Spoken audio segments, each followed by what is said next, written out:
Brian Peters has always known that creating things would be part of his life. He was a feverish writer in school, and when he would write song after song after song, his friends suggested that he go by the name Spose, because that's what he used to say instead of suppose. And a star was about to be born. That was the first place I really got like tons of encouragement, was when I was in school.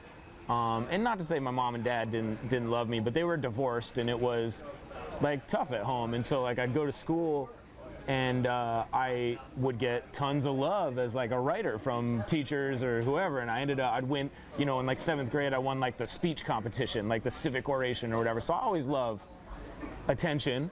I always love writing, and I always love music. Betty White is not old, ice is not cold, and I would never lie. Spose was originally in a rock band named Fight Shirt, but he was kicked out of the group in 8th grade after playing just one show.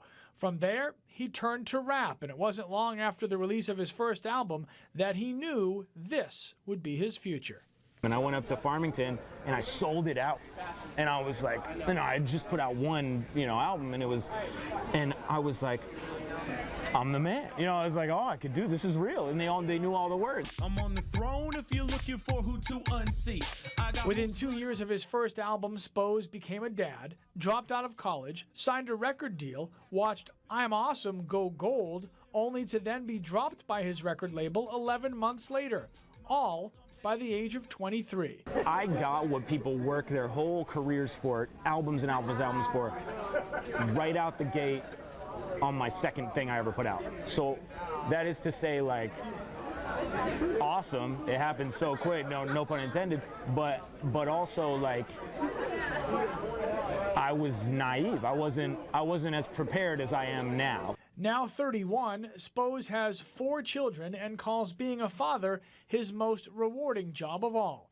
He has turned out 6 albums, has a solid national fan base where he can still tour.